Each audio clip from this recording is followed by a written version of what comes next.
They say you've got to be crazy to be a goalkeeper, and now that I know you a little better, Shep, I can attest that it's true.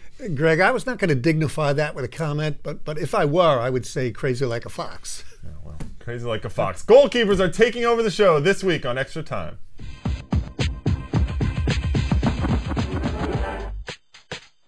Welcome to Extra Time, everybody. I'm your host, Greg Lawless, alongside Shep Messing, as always. It was a strange weekend around MLS, some wacky ties in the Eastern Conference especially, but Shep, what stuck out for you?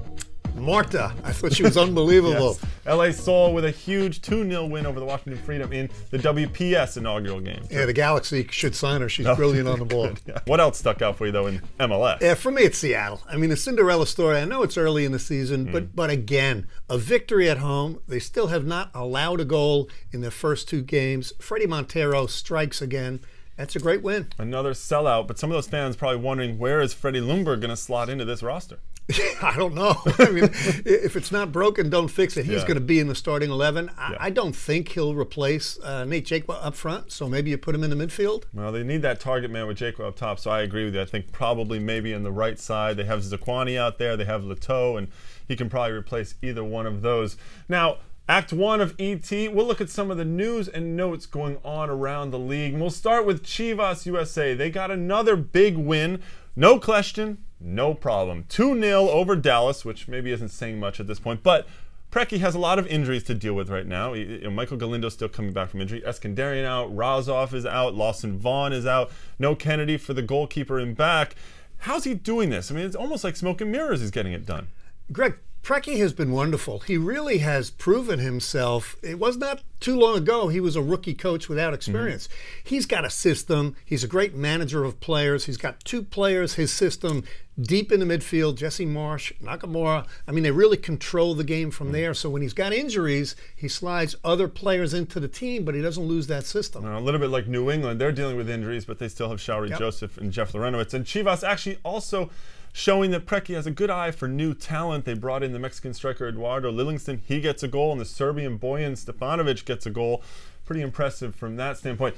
Zach Thornton in goal. Zach Thornton in goal. Good or bad? I like Zach Thornton. I mean, he's in there because of the injury to Kennedy, but I think he's doing a good job. Not the most mobile, agile keeper anymore, but he is athletic and he's big, and he is big. Makes some saves. Well, speaking of goalkeepers, and a big goalkeeper has also been around for a long time, Kevin Hartman of the Kansas City Wizards this past weekend passed Tony Meola to take the all-time lead in saves in MLS. Tony Meola had the mark of 1136.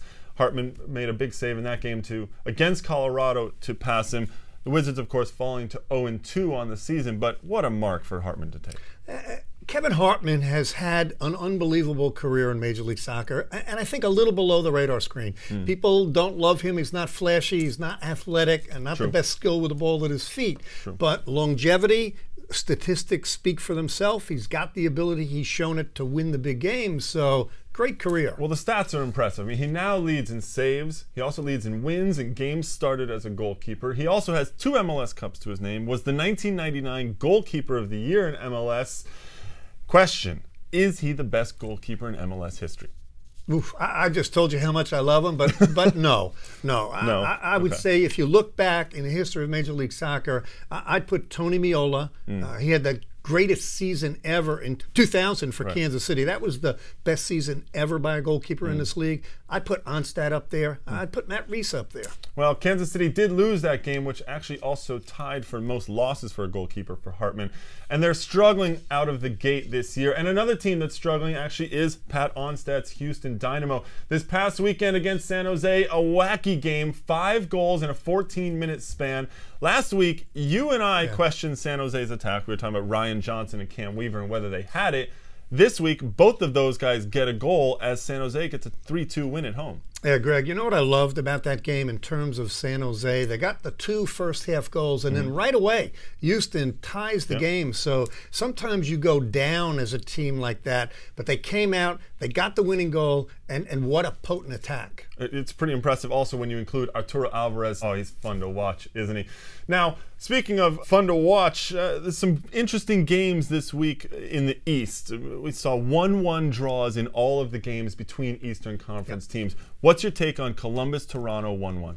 Well, my take is that maybe this is a new year for Toronto. They're finally getting the breaks. They did this without Amado Guevara, Cole Robinson playing for Wales, and they got a little bit of a lucky break on the back header off the crossbar or off Hesmer. That's a portent, I think, of good things for Toronto. Hey, own goals count too. DC-Chicago 1-1 in DC. DC, I think they're going to look back and say this was a game we should have won. We had great goal-scoring opportunities to get the winner, Pontius. They didn't get it. Maybe Fred would have put that ball away. So they're going to look back and say, good game, but not enough. We should have won. Patrick Nyako showing what he might be able to do for Chicago. Last one, New York, New England, at Giant Stadium, 1-1. It was a 90th minute goal from Kenny Mansally that earned the draw for the Revs. Yeah, I'm glad you didn't criticize Danny Shapiro. You usually do that. He was caught in no man's land. 90th minute, they're up 1-0 at home. He's got to either come out aggressively, stay back on the line. Well, some goalkeeper questions for New York. And speaking of goalkeepers, tomorrow in Act 2 of ET, it's all about the men between the pipes.